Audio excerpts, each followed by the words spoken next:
If you or someone you know is struggling with alcoholism or addiction, do not hesitate to reach out for help. You can find numerous free resources on our website, thebeginagainpodcast.com, and there are tons of resources and support networks available online, in person, or just a phone call away. You don't have to face this challenge alone. Welcome to the Begin Again podcast. I'm your host, Gary Menkes. On the Begin Again podcast, we delve into the inspiring journeys of individuals who have overcome alcoholism and addiction and emerged as true trailblazers in entrepreneurship, business, sports, and beyond. Through authentic, uplifting, and profound conversations with our guests, we aim to shatter the stigma surrounding addiction and demonstrate that recovery can be a catalyst for remarkable success, strength, and resilience. We firmly believe that by listening to these accounts, you will be empowered to unlock your own potential, instigate positive change in your life, and contribute to the creation of a better world. So, get ready to be inspired and embark on your own personal journey of growth with the Begin Again podcast.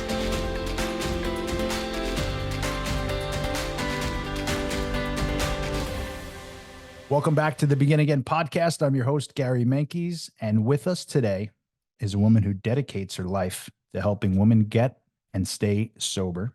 She's a full-time mom of two. She's a sober coach, and she was the number 6 on FeedSpot's top sober influencers of 2023, which is a big deal. Jen Hirst. Jen, welcome to the show. Oh, that just reminds me of Anchorman. I'm kind of a big deal. When you said that, I'm like, oh my gosh, Great, holy smokes. It's kind of crazy to hear someone say kind that of a big deal here. Yeah, that's great. yeah, You're more super. kind of a big deal. You are. Well, thank you. As are you, and thank you so much for doing this podcast too. Thank you. Thank you for being here. We were just talking offline. When I started this, I found you like immediately, which I guess is no surprise to people because you have such a big following and you help so many people. And I said, I'd really like to speak to her. And I started following you, and your message is fantastic. And I appreciate you being here to share the message. Yeah, thank you. I appreciate you being here. And we talked about accents. I'm going to do my work not to bring out the New York accent. You're fine though, by the way. So Really? Okay, yeah, I great. promise. So I saw, Yeah. but I did see April 24th, 2013. Is that your sobriety date? It is, yeah. And I the most important date of my life. And it's that date falls a week from my birthday. So my sober-versary comes first. My birthday comes a week later, but I choose to celebrate my sober-versary over I don't really care about my birthday. My birthday is like, let's go get some steak. That's it, maybe. But I really go all out on my sober-versary. And so much I got the date tattooed on my wrist because a few years ago, just because if thinking about tattoos, and I got one that I regretted, obviously under the influence on my back, but then I wanted another one. And ever since I entered into Hazelden, my first time, it took me a few times in 2012, I wanted my date somewhere. And I was thinking like behind the ear, and I'm like, where's one place that you look at almost all the time? Is that your wrist? And so, yeah, I love it. I absolutely love it. And it's just such a important date, as I'm sure yours is, and anybody else's that has a sober-versary. It's just a date of reclaiming all of the things that alcohol took, and the day that changed your entire life for the better. Yes, I love that. Yes. And it's funny, my sobriety date is a big deal around here too. My wife always makes a big deal about it. She's been giving me an anniversary card every year, and we get a caramel cake now. And the kids I mentioned, they're getting a little bit older, but just this last May, my sobriety date is May 13th, 2006. But last year, so my son, he was 8 at the time. He's 9 now. He came in, he's like, Dad, you don't drink? I said, no, but I don't drink. And he's like, you know what? I'm not going to drink either. I'm not going to drink either, Dad. And I just looked at him and said, Bud, you have no idea how ahead of the game you'll be if you stick to that. But, go slow. I'm so happy to hear you say that. And my wife likes to say, like, Gary, you broke the mold. Like, I have generational alcoholism in my family. And, God willing, like I said, we had that date where I surrendered and I gave up and changed the trajectory of my life. And, little did I know, lives of people that are, coming before me, like my family, which is a beautiful thing.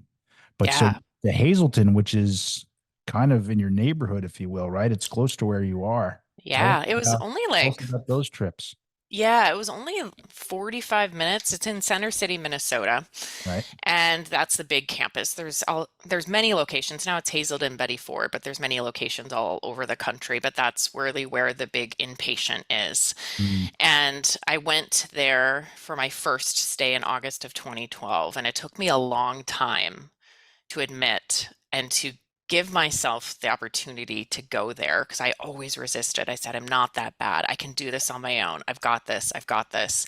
And I was so worried about what was going to happen with my job. I'm a yeah, graphic designer, or I was. I still am, but now I just run my own company. But I was so worried that they were going to let me go or people were going to find out. And if they found out, what were they going to think of me? And they're going to ask me questions. What am I going to say? I'm not ready to say this. Oh, I'm here because of alcohol. right. And so in August of 2012, I just got to a point where I had to. And I was so nervous, but it was one of the best experiences of my life was going to that facility to work on myself for 30 days. Yes. And I met the most amazing women and the most amazing people, and hearing stories like you're sharing on this podcast and learning about this and realizing that I wasn't alone was Right. a biggest relief of that other women had done the same things I did. Yeah. And I'm like, oh, okay, it's not that there's, something really wrong with me. It's that, we can share this common thing and through together we can get through this. But can I say that that was it for me and I was cured? No, because I still went out and I relapsed after that. And it took me another inpatient in their extended care stay at Lilly for 60 days. I came back for a month and then I went back to Hazelden. And then I came back and ultimately did my last inpatient stay at the retreat in Wayzata, Minnesota, which I absolutely love. But before I entered that last inpatient stay, I knew I was done. And before going into Hazelden, I still had this, eh, I'm not quite done yet. Like, I know I should be, but I just need to test it a little bit further. I still need to do some field research Yeah. A little to more. prove to myself that I can't do this. I'm still trying to make it work just one last time, just Sure. one last time. And No. it never ended one last time. I- So those were, and it was great. And we took walks together. They have these woods, and I always encourage the women in my groups to go for walks, go for walks in nature. It's so helpful. Oh, And all of these things are going on in your head. It's a yeah. great way to just process it, to just get out of your mind, to move your body, to talk, especially if you go with someone else. And there's so many conversations that were happened in there. And I loved it because it was like I went back to college and I didn't have any sort of things that I had to tend to back home. I could just work on myself. And so I encourage people, many don't have to go to treatment, but if you can, and if your insurance supports it and funds Yeah. it, it is an incredible opportunity for yourself to really focus just on yourself, where you don't have to cook, you don't have to do any of these things. Yes, you do have to make your bed, you have to do all of those other things, but it was, again, some of the best times of my Yeah. life were in treatment. And I know that's so maybe weird to think, but it was so much fun and I loved it. Even though That's I had great. so much stuff to clean up, there I felt so safe. Yes. Yes. And no, you know what? Which would be no surprise to you. That's not weird to a person like me, so I completely get it. And I do love what you just said about going for a walk in nature too. I took up hiking kind of by accident, I think, at the beginning of the pandemic. And so everyone's locked in, right? And I had everyone seemed to be kind of losing their minds, kind of slowly, friends of mine or work colleagues. And I was good. I'm like, just no big deal. We're at home. And I just had one of these awful days in my head. Like I was just down the rabbit hole and I was like, I need to go for a walk after work. And I went for a walk and just around the neighborhood for like an hour. And I felt so much better. And I was like, I'm going to do this again tomorrow. Like I need this. Right. And so like that walk turned into like hiking. Next thing you know, I'm looking up like hiking trails near me. Now it's like my thing. It's my passion. Yes. And I love to be out I like to be on my own though. That's just me. I'm a solo guy. I like to be. It's meditative for me.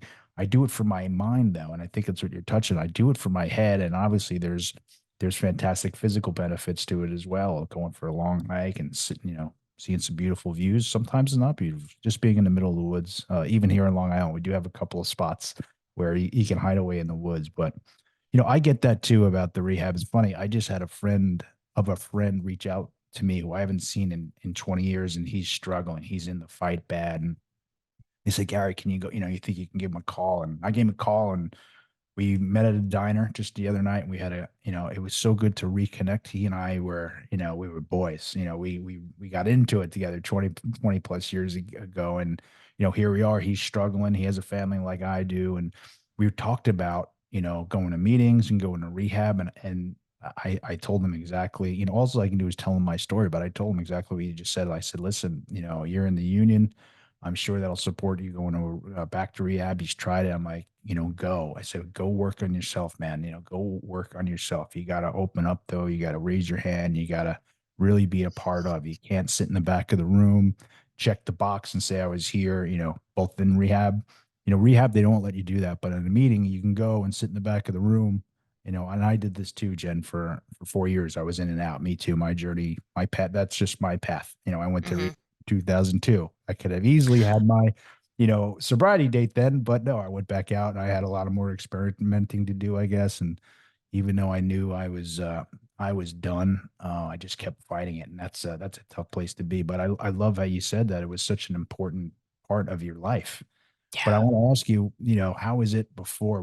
How was, before those two, before you got to Hazleton, how was life for Jen then? Yeah, it was. And honestly, my life, and I wasn't raised in a troubled home. I always like to say looks are deceiving, Mhm. because when I show my before and after pictures, and maybe you've seen them, you wouldn't think that I was going through what I was going through, because I was really good at hiding it. And I Right. was really good at playing the part of looking like I was doing well. I was excelling on the outside, but deep down, and I was great. I was very high functioning until it just kept progressing to where I couldn't even show up for work. But I was very good at hiding it, and I was very good at doing my makeup and putting on a smile and working out to try to just sweat it out, to try to cover it up, because my fear was that if anybody knew this about me, then this was 14 years ago, Mm. much earlier than the conversations that we're having today and the sober movements and the non-alcoholic drinks and people opening up. It was very hush hush back Sure. then.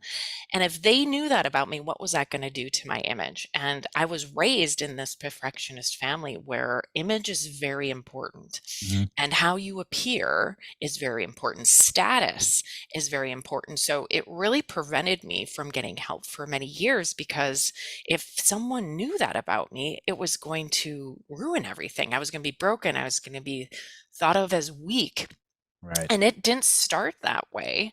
I wasn't addicted right away. I had my first drink at 15, Mm. and my parents rarely drank. They still rarely drank, but it was in the house. And it wasn't until it was just normal kind of drinking in high school and Mhm. college. But it was this pivotal point, and I only know this by doing a usage history. And I really encourage people to do one, is where you just write out from start to finish. We're never finished. We keep recovering, we keep learning, we keep progressing, we keep growing. But you kind of write from start to when you got sober of the story, year by year, incident by incident, the big moments. And I was able to pinpoint the exact moment where it went from fun to self-medicating. And that was when my second boyfriend wanted to go on a break. And I know that sounds, I was in college, and my immediate instinct was I went back to my first love and I said, I don't want to go through this again. I couldn't breathe. I didn't know what to do with myself. I couldn't sleep. And I was with some guys at the time, and I was living with guys, and they abused Adderall. Mm. And they said, and I just said, no, I don't do this. I don't want to do drugs. Little did I know alcohol was the most addictive drug on the planet. Yep. But they said, here, if you take this, you're going to feel like God. You're not even going to think about him. You're going to feel amazing. And I said, you know what? What the hell? Yeah. I'm just going to do it. Yeah. And so I did it. I felt amazing. I dyed my hair. I stayed up all night. I'm like, this is the best thing ever. And then, of course, the crash came, but it planted the idea that I never have to feel anything Right. hard again in my life. And I can do that with alcohol. And it wasn't just, okay, now I'm drinking all the time, but anytime I felt nervous, anytime before a date, anytime before doing anything that, as someone who has social anxiety and Yeah. an introvert, I get really nervous. Even before recording podcasts, I now have my methods. I get really nervous, so I would just drink before. And Yeah. then it just progressively got more and more and more. And as a classic workaholic and an Enneagram 3, where think I get love by achievement, it was a year leading up to my wedding where I just was under so much pressure and working all the time, and I didn't know how to get through it. So I would just drink at night Mm. to get through it and to relax and have fun by myself. And it just kind of tore me down. And I kept drinking more and more to get that same effect. And then I started getting withdrawal symptoms in Mhm. 2010, leading up to my wedding. And that's why I showed before. Oh, did you hear my O right there? That's why I show. That's why I show my before and after I pictures of love my it. wedding date, because it's a really hard day for me to look on, but it's one of Yeah. the most memorable days that you're going to Of course. experience in your life. And I barely remember it. Yeah. Is that I was drinking almost around the clock. I was taking Adderall to try to get things done. All of these things that I put on myself because I wanted to do it my way. I'm a perfectionist. I Mm. had to do my job. I had to do freelance. I had to manage my wedding. And I just drank and did Adderall to cope. And so it was really the day after my wedding, a couple days after, where I just collapsed. And Oh, little did we know, my husband had no idea. He had wow. no idea what I was doing because I would do it at night. I would hide it. I would hide it in closets. This is the progression that it took of went from fun to self-medicating to then hiding it Mm. to questioning. And I remember the months leading into my wedding, I was like, started setting goals for myself. Okay, if you can go 5 days, you're not an alcoholic. And oh my God, what would that do to me? Okay, if you can go 3 days, because I couldn't do 5, then you're not. And I couldn't do it. And I could do anything that I set my mind to, but I couldn't do this. And I beat myself up. But I didn't tell anybody because I was like, I got to get this by myself. I got to do this. And so a couple days after, I just collapsed and I started drinking around the clock. I stopped showing up for work. I just kind of showed up when I could. My husband found out and began the year-and-a-half journey into me actively seeking, figuring out what was going on, entering my first AA meeting drunk, going into my first outpatient because AA wasn't working, Mm. go, slipping, going back, having success, going back, all of these things, dabbling into other forms of alcohol, as in mouthwash, rubbing alcohol, because I felt less shame walking into a Target and Yeah. buying a bottle of mouthwash than I did walking and rotating my liquor stores. If I could just wear a hat and buy that instead, and little did I know, or maybe even I knew, but I didn't care of what that was doing to my insides, how fatal that was for me. Yes. I didn't care. Mm. And I just slowly started to feel myself dying Mm. at the age of 30 and into 31. I didn't know how much time I had left because I was kind of dabbling from Adderall into alcohol and how much strain that was doing on my heart. And I had gotten my second DWI on February 14th of 2013. My first one was January 1st of 2005. And it just progressively got worse. And I started to experience severe withdrawal of shaking, of almost hallucinating. And Yes. I was so nervous to stop because alcohol is one of the only drugs that you can die coming off of. And so I Googled cardiac arrest on my parents' bedroom, my childhood bedroom floor, because my husband had set a boundary. If you drink here, you have to leave. And my parents didn't even know what to do with me. They were like, she's went to Hazelden. She went to this. She's supposed to be cured and she's not. Right. What's going on? What do we do? Like and so they kept tabs on me, which made me want to drink even more. Right.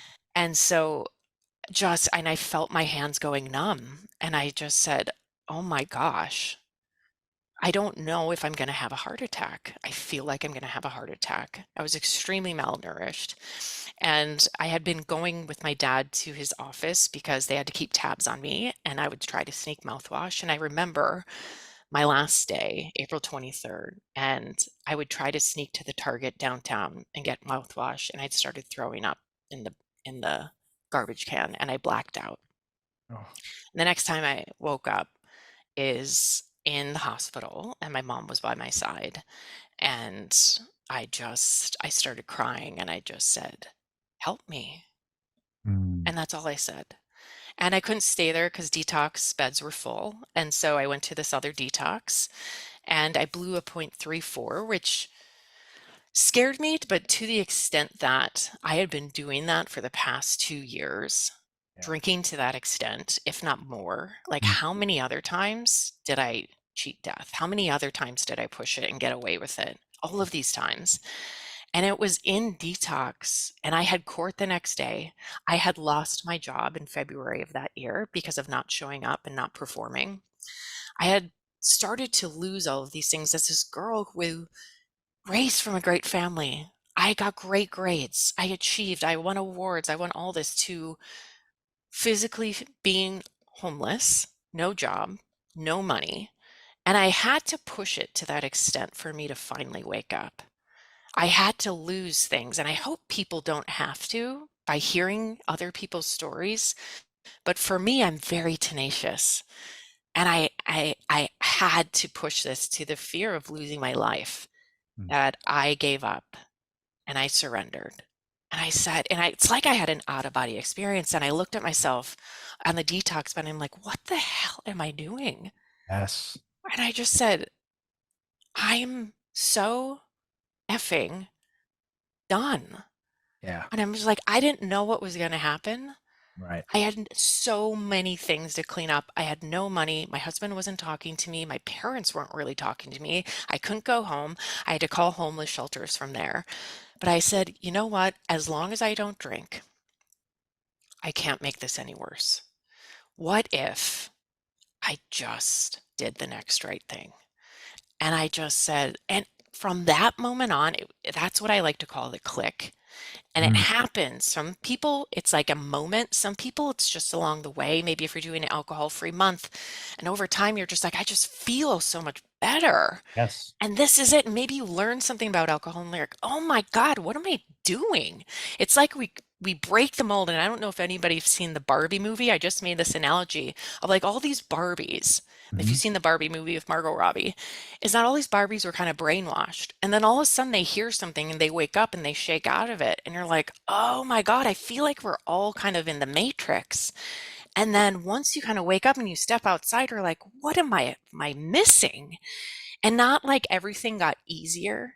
Everything was perfect when I got out, but once I stopped trying to fight it, it was easier. I didn't have to hide anything, because if you think of the act of your drinking career and trying to keep that up, from the lies, the hiding, the things that you said, to all of the things that you have to track and manage of how much I drink, when I drink. Okay, I have to have water here and blah blah blah, and now I have to recover from it. All the time we waste.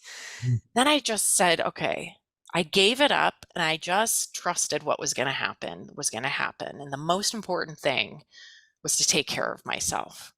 And slowly, I would like to say slowly, but kind of quickly, I entered my last inpatient stay because court ordered. And I just said, that's just what I should probably do. Even though I knew I was done, no one else would believe me, because how many times have we said, I'm done?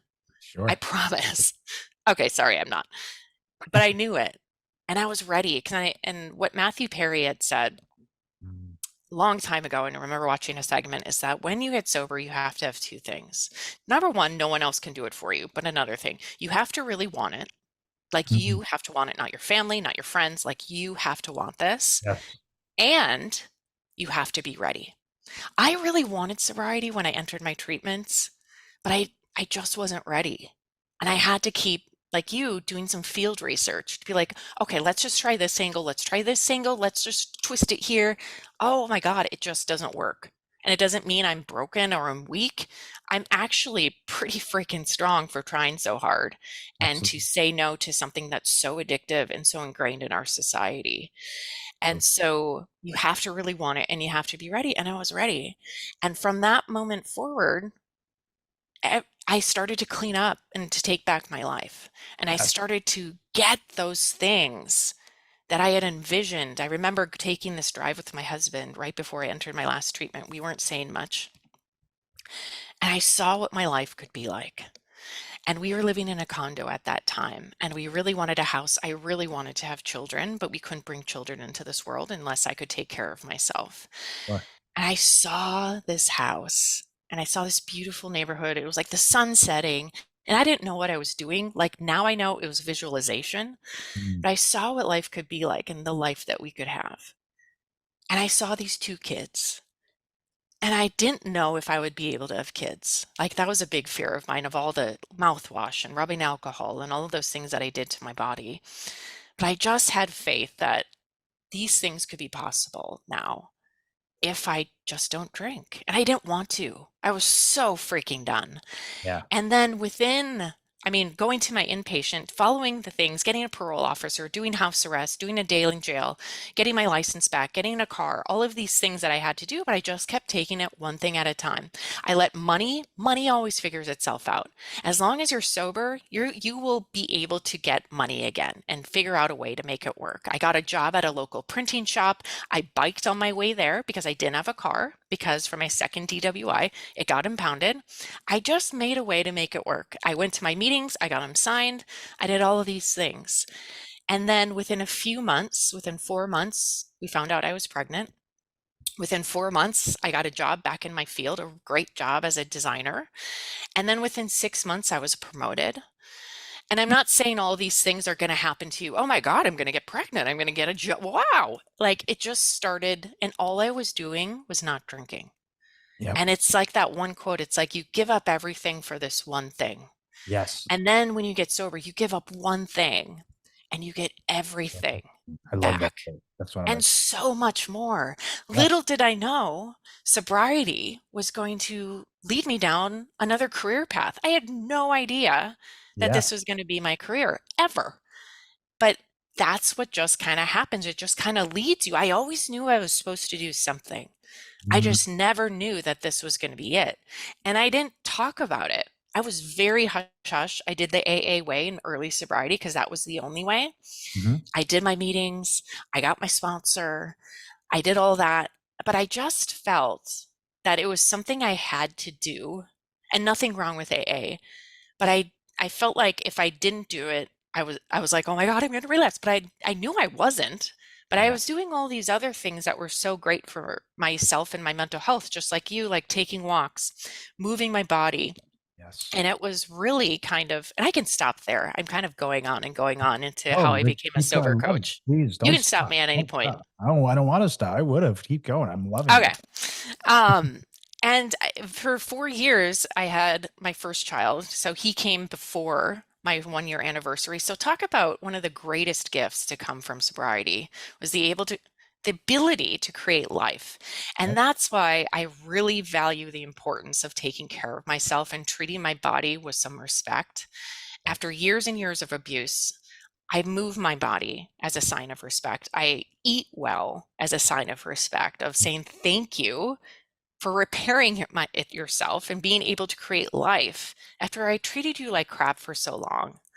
And so he came, and within a couple years, we welcomed my daughter, but I was very hush hush about it. And I didn't think anybody cared. No one asked me about it.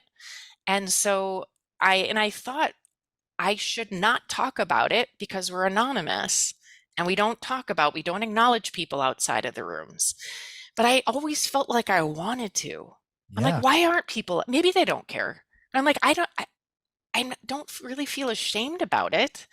And all these other things. What if I don't go to a meeting? I'm not going to relapse because I'm doing all these other great things. Yeah. And so it wasn't until I found like doing some nighttime scrolling like we all do on Facebook back in 2017, I saw this random post from this woman, and it was a Beachbody transformation.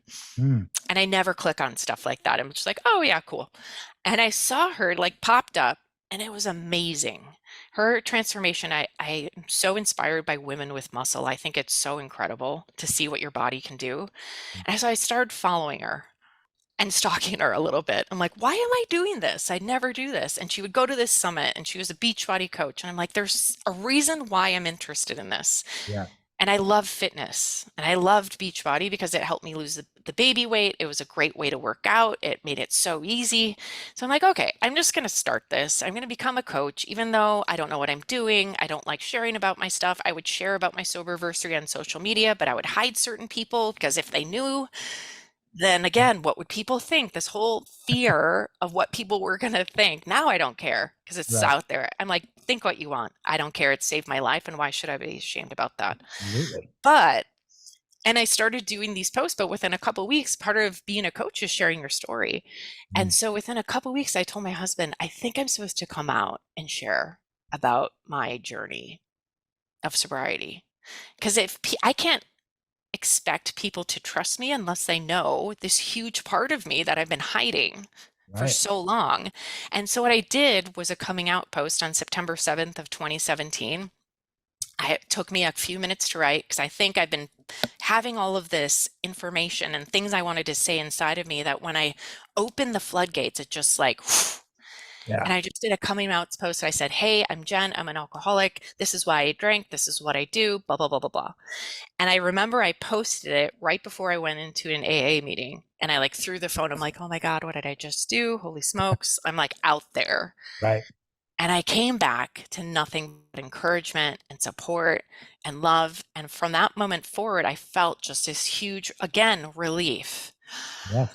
Now I don't have to hide. And like, not like everybody watches me, but then I don't have to keep it a secret. People won't be wondering, okay, why isn't Jen coming? Can we talk about this? It's just out there. But I didn't start sharing about it every single day. I felt still like, oh, this is a little bit weird, but I would just breadcrumb little bits about my story, thinking that I was supposed to help women lose weight, supposed to help you get in shape, feel great about yourself. But it slowly turned into, don't think I'm supposed to help women lose weight. Based on the engagement, based on the messages that I received, I think I'm supposed to help women get sober. There's Mm. something that I'm doing that people relate to of how I take care of myself, and marrying this relation between exercise and sobriety. They're very closely related.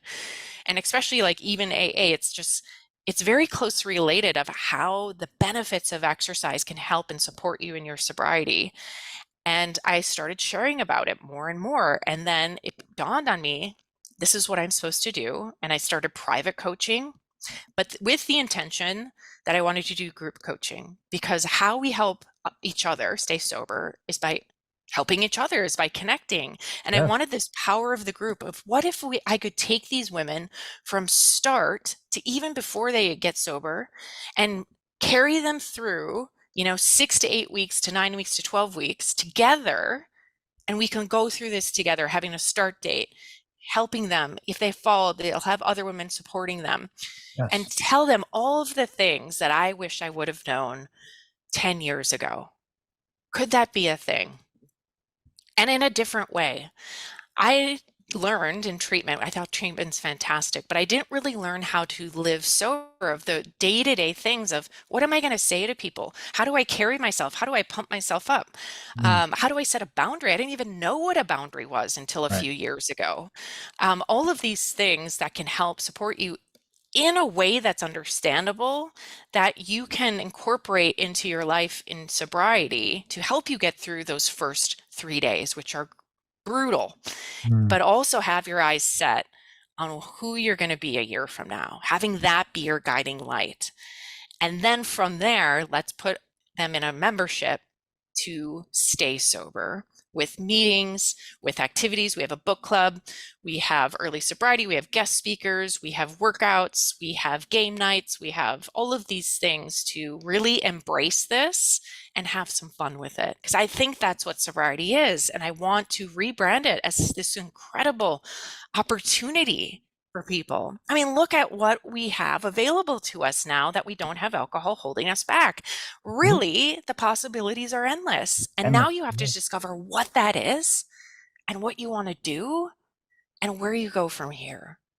And so that's really, yeah, what Lighthouse Sobriety is about, being that light, being that example, and standing tall, standing proud in this choice and owning it.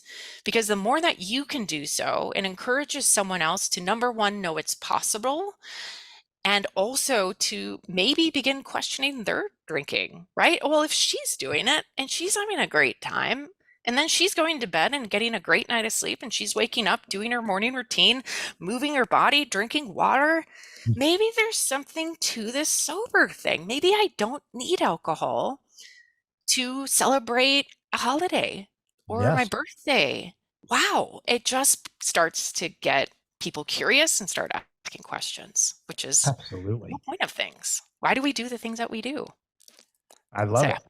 I mean, you said so much there, which I know you're very well aware of, but I can relate to so many things that you had just said. I was actually kind of taking notes here. And, I love, you got in trouble, you got the DWIs, and I've gotten a lot of trouble too, Jen, but I could tell you all the trouble I got and be like, oh yeah, he's got a problem. But take that stuff away. It's when I was sitting at my desk as a young man in my young 20s, talking to myself all day long, like, I'm not going to drink tonight. I'm not going to drink tonight. Terrified of the phone ringing, like terrified of the phone ringing because what did I do last night? Who's chasing me? Did I smash a car? Like what happened? What did I do? And I say this a lot. I don't want to repeat myself, but to this day, when my phone rings, like I have an instant sense of like strong gratitude. Like I can answer this phone right now because for so long, the muscle memory in this body was just as soon as that phone rang was just this anxious vault of negative energy that bolted through my body, and I don't have that anymore. So Yeah.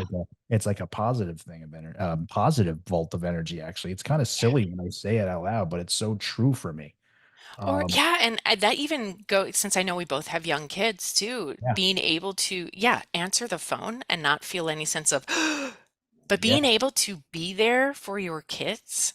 If something were to happen in the middle of the night, that they could count on you to take care of them, yeah. take them to the emergency room, be the tooth fairy. I don't know if they still believe in that. Or all of those things that you get to do.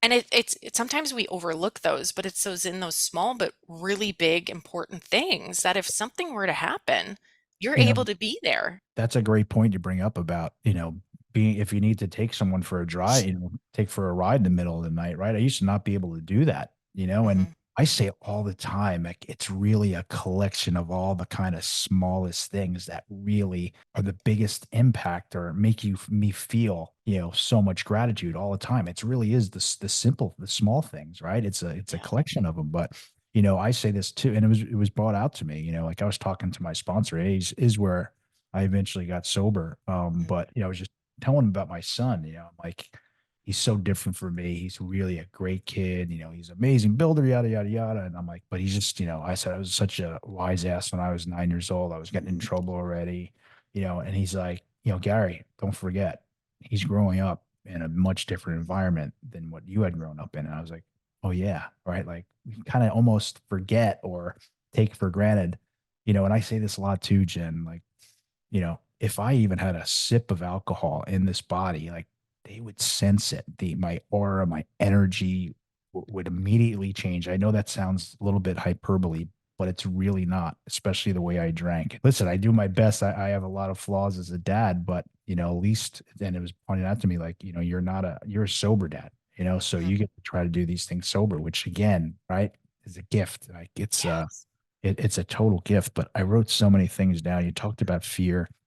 You and I were exactly the same as far as our careers too. Like Jen, I did everything wrong. Everything wrong. Like I got really good grades when I was really young, but by the time I got to high school, I barely graduated high school, but I did. I went up to a 2-year college upstate New York. I didn't never apply to one college, which again, if you told my younger teachers, they would be like, what happened to him? And I went up to a junior college. I played a year of baseball there, but like I just did everything wrong. Like I just kind of just showed up on the team. I tried out. And so after that, I was like a career bartender. Like I was just, all my friends were starting to start families and do real life human being things. And I was just going deeper and deeper down the hole, but it was all fear based. Like you said, I had so much anxiety, but I didn't realize that until I got into sobriety.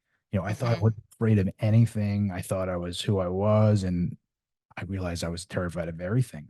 I could put fear on everything, like I'm afraid of what you're going to think of me. I'm afraid of what they're going to think of me. I'm not good enough. I'm not smart enough. All this, I'm not enough, like compounded. Yeah. But I never was in a place to like to step back and be like, Gary, like, what's the matter with your thinking? Why are you so down in yourself? Like that wasn't even on the radar. Like I'm sure you can attest, like growing up, you didn't like kind of talk about your feelings, right? Hmm. You share, you go up to a meeting, you share, or you go through the steps and you write out, all your flaws, all the things that happen to you. Like that's not kind of like part of, hey, one day you're gonna do this. Like you don't tell anybody anything, right? You keep your Yeah. mouth shut. You don't share anything. You certainly don't share anything about what's going on in this house. Like you should Yeah. be grateful for what you got, but all that stuff was all wrong. It's all completely wrong. And Hmm. just like the saying, in a nutshell, like you give up this one thing and in return, you really get everything. You Right. know, when I came in, Jen, alls I was in for was to stop drinking. That's all. But I did have that moment. And if there's one common denominator that's hard to put our finger on, but it's kind of batting 1,000, is we all have like this moment, and sometimes we don't realize it until like, we step back that, oh, that was the moment. But that moment of like surrender, that's what happened to me. Like I told you, I Hmm. was out for 4 years, but I don't even know what happened on May 12th, 2006. It wasn't some bad, awful bottom. I've had way worse bottoms. I was just sitting in all alone in my apartment, which I was a, I was a perfectionist at isolating. I loved to be alone. I would go out with a Me group of buddies. too. I still am. I love isolate. I mean, Me too. I love my alone time because it's so small. It's so not Yeah, a you lot. cherish it. Yes. Yeah, I actually, that's my vacation. I've actually just scheduled, but this is what I do for mental health. I schedule like a day and a half at a hotel just by myself, just Wow. to completely isolate. Because as introverts, I get my energy by being by myself. So if I Yeah. want to be a better parent, if I get away for a day and a half, it's a complete turnaround. Right. You're completely recharged, right? You're rejuvenated, right? You're ready to go. You need to take care of Jen. I totally get that. 100%. Hmm. Hmm. So, and the same thing with my career. Like, all right, so I had this moment of gave up. Like, I just didn't want to drink anymore. You talked about, just being so done. And this is how I knew I was done. Cause when I said, I don't want to do this anymore. And I said, God, can you please help me? Like, I don't want, I don't want to, I don't know how to do this. I don't want to drink anymore. It was the first time I ever spilled all the booze out in my apartment. I had never done that before. Cause, you might feel a little better in a couple of days and man, Hmm. ways to throw all that stuff, but I just did it. And I was like, all my best friends, they're going to be gone, right? I'm probably going to lose them all because this is what we do. That's going to suck. That's going to be tough. But, I have no other choice, and then my career, I'm in a career where, you have to go out and you have to entertain, and how am I going to further my career? Like I Hmm. probably have to leave this industry, and I say that because I kind of stumbled in this industry. Like, I was surrounded by Ivy Leaguers and I have, barely got my high school diploma. But, you know, you're not going to be surprised at what happened is my best buddies who love me, they, of course, they stay with me and they're happy for me. They knew how sick I really was, even though Hmm.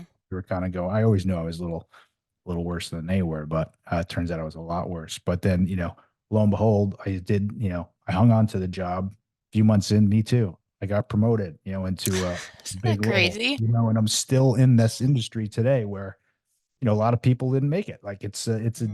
difficult industry, but I owe everything to it, everything to that date. Like you said, your sober-bursary, your anniversary, and Hmm. everything I owe to my sobriety. And I love we talk about the transformations, right? We're talking offline about these just miracles. And, I see you online and you put something very recently. There was just a picture of you, I think, with your husband. And Mm. you mentioned, like, this is the face of alcoholism. And you look like a happy woman, right? But Yeah. I'm paraphrasing the post, but you had a good buzz on whiskey. And I was like, yeah, I know. I'm like, yes, that is the face of alcoholism, right? We can hide it. Mhm. Professionals, you mentioned beating ourselves up. I'm professional at beating ourselves up. I feel like that's another common denominator in our community. And then Alcoholics Anonymous, it saved my life. I love it. I Mhm. am heavily involved in it. Mm. Okay, I go as much as I can. I think the term anonymous, I think, is misinterpreted these days, or it's evolved to something different. Because before this podcast, Jen, like I was way open about my sobriety. I wanted to, I'm not sitting there promoting it or Mhm. screaming it from the rooftops, but like I wanted people to know, like, if you need help, I think I can help you. Like, Mhm. here's what I did, and I'll take you to a meeting. And the podcast evolved similar to what you had said, because I was talking to my sponsor. I was like, I have a bunch of sponsees. I'm like, but I need to help more people. I really want to help Mhm. more people, and he's like, just pray to God for him to send you guys. And I did, and I've been doing it for a while, and they did. But this dawned on me. I said, man, maybe I can help people every single day. Maybe just, and I said the mantra offline again is, maybe we can help one person today. And that's Mhm. where the podcast was born. And so, I'm not a sober coach or anything like how you do. I mean, you live it, I live it differently, but the similarities, I was chuckling to myself. I'm like, wow, I can relate to almost every single word you had said, and it's funny, right? That's what this disease does to us. You're in the Midwest, I'm on the East Coast, you're a woman, I'm a man, like we're so much alike at the same time. And Mhm. we're joined in this community that I didn't really know existed till I got here, called Recover Out Loud. And I Mhm. think it is one of the best sort of hashtags, sort of best communities I've ever met in my life. And so, yeah, I have no problem, the anonymous thing. Listen, I'm more Recover Out Loud. Again, if someone asks me how Mhm. I got sober, it's Alcoholics Anonymous for sure. But Mhm. I don't think it means to go hide in the corner and don't tell anybody, and you should be shameful at all, because that's not what it meant. No, no. And I do appreciate that too, of how it protects people, right? Yeah. Yes. And I love just how more and more people are choosing that lifestyle to recover out loud, and how by doing so you're helping other people, but you're also helping yourself stay Yes. sober. When you help Yes. someone else, you're also helping yourself. You actually help each other. And by talking about it, by doing this podcast, you're able to reach more people. Again, just to know that it's possible. Yep. And so many of the things that you shared, I can relate to too, about even feelings of how we're taught to never really taught to process feelings. And Right. I think that can start at a very young age, of when you're young and you hear your parents say, "Don't cry. Why are you crying? It's nothing to cry about." Oh yeah. And I think that's is where it can start. And so the more that we as parents can take care of ourselves and work on ourselves to reparent ourselves, of Yep. how to now process emotions. And some of the things that my daughter's learning in school, I'm like, I'm teaching 40-year-olds how to do this. She's Yeah. learning about boundaries. She is learning about how to take a deep breath. I mean, these things were not Yeah. taught in Yes. school, but they're highly effective principles that you're going to use in later in life. But it could prevent so much of this struggle, even though there's nothing wrong with struggle, but all of these things that can have us go into ways to escape, where if we're taught at a young age to set a boundary. My daughter does know what a boundary is now, and she's setting it with her friends at 7 years old. I'm like, oh my God, this makes me so happy. And how to take a deep breath, that, oh, it's okay to cry. This is really hard for you. Being Yes. able to let them cry, let them be sad, allows them to know that it's nothing to be afraid of, that you don't have to try to hide it. Mm. And Important. sadness, and it's such a great movie. You've probably watched it. I tell this to all my clients, but Inside Out, one of my favorite movies. It's a kids movie. It's with Amy Poehler and all these other people. It's about feelings. Have you seen it? No, but I'm gonna watch it You now. gotta. I'm gonna watch it with my daughter. Yeah, and the great thing, you guys, Inside Out 2 is happening and coming out this summer. Okay. And the new emotion is anxiety. So it's all about these emotions within the main character, Riley, from sadness to anger to joy and fear and disgust, and all of these things that she experiences that make her who she is. Mm. And they have this thing of, oh, everybody loves joy. We want Riley to feel joy all the time, but no one likes sadness. They want her to stay in her circle. Don't come out. Don't tarnish these memories of Riley. But you kind of learn that, and hopefully this doesn't give it away, but whatever, is that sadness is just as important as joy. And Mm. everybody needs to feel that in order to experience life, that you need to have the contrast in life, and that Yes. it's okay to feel sad. You're not going to die from a feeling. But allow yourself to cry, allow yourself to process it. Go for a walk, just like we were talking about. It's one of the Yeah. best ways to process emotions, and that all of those emotions are valid. And once we can learn to not be afraid of them and to just feel it and There's allow ourselves, what do I really need? If I'm feeling anxious, why would I be feeling anxious? What could help with that? If I'm feeling sad, what do I need? Do I need to cry? Do I need to go for a walk? Do I need to talk to someone? Do I Mm. need to write about it?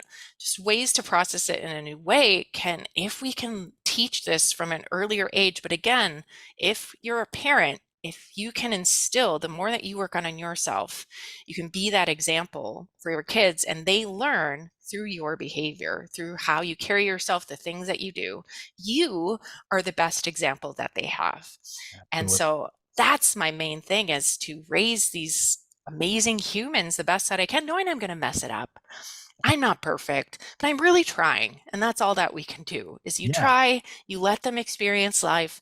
And now, because you have that experience with alcohol, is that I don't have to tell them about all the dangers. They're going to, I can, but I can just say of what it happened to me. And just like your son said that to you when he was 8 or 9, mine is also saying that to me. And it's like, I hope you stay that way, but I know Totally. peers are going to come in. But as long as he knows there's both sides, that he Yes. doesn't have to, that he knows the risks associated with it, I'm going to let him do what he wants. But he can know that he always has me to pick him up. If he has questions, I will never judge him for Right. any choice that he does. That's I'm most just going to important. be there for Yeah. him, knowing that we have this experience now so we can help them, if it were to ever happen, to navigate their life in a much better place. It's so important what you're saying, and it is one thing that I do. If there's one thing I try to instill in both of them, is that you can always come to me. Like, I'm Hmm. always here for you. And we bring up the word fear. Like, please do not be fearful of coming and sharing something with us. Like, I got your back. Maybe I've been there before. Hmm. So important. That's one thing I kind of just drill home. Like, I'm going to give them, there's no excuse. Like, I've told you forever, you come in here, don't worry about what it is. I'm not going to bat an eye. Let's talk it out. And then he Hmm. talked about like how things are different now. My daughter, she has meditation class sometimes at school. And so I thought it was up here, but there's a great picture of she and I on vacation. We're both like on the at a poolside, and I'm like, this is amazing, right? Like, meditation. Like, if you told me like we'd be meditating, when I was 20 years old, I'd be like, well, what happened to me? Like, oh, what happened? Did something, what Am I happened? okay? Yeah, the poor guy. Geez, he must have an awful life, and when it's just obviously completely, again, one thing, it's completely false. Like, Yeah. I say this all the time. Like, everything I thought I knew, Jen, was completely wrong. Hmm. So but that's given me this gift of an open mind. And Hmm. so I don't know anything. Which is a good thing. I want to learn. I'm constantly trying to learn it, but just because it doesn't resonate or immediately add up with how I think something is doesn't mean it's right or wrong, right? So it's just, again, all these things I've learned in sobriety, which is again, it's just such a gift. And I Yeah. just love your entire story. We say this a lot. Like, I could honestly, I could talk to you for hours and hours, and I know you don't have that much time, but we're gonna have to do this again if that's okay. Yeah, absolutely. And where can we find you? We're going to put everything in the show notes as well, but we want to hear from you as well. Yeah, I like to hang out on Instagram at Jen Lee Hirst, so JenLeeHirst.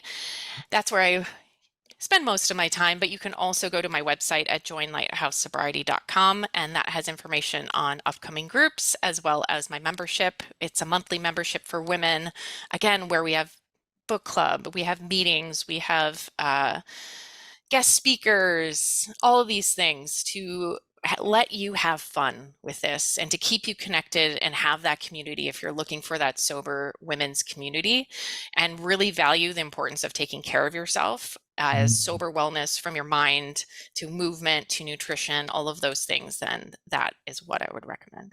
So important, so powerful. I love what you're doing. I love your message constantly. I am so grateful that you're here today. We are going to have to do this again, but I appreciate your time. I appreciate all that you do. Appreciate your covering out loud. And I know this is going to help more than one person today. Oh, thank you. I hope so too. Thanks for being here, Jen. We'll talk soon. All right.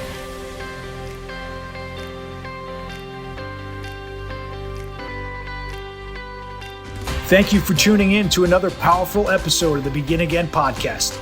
We sincerely appreciate your time and support. We hope that today's conversation has ignited a spark within you, affirming that recovery is not only attainable, but can also be a wellspring of strength and resilience. Our ultimate goal is to make a difference in someone's life every single day. By sharing these stories of redemption, we strive to empower you and inspire you to unlock your fullest potential, facilitate positive transformations, and contribute to creating a better future for yourself, for your loved ones, and the world at large. If you know someone who could benefit from listening to our show, please share it with them. And if you resonate with our mission and feel compelled to do so, we would greatly appreciate your support through a 5-star review, following us on Instagram, and subscribing to our YouTube channel, The Begin Again Podcast. The more positive reviews we receive and the wider our message spreads, the greater our collective ability to help others realize that change is possible in their own lives. Thank you once again for being a part of our community. May you be blessed on your own journey of personal growth and transformation.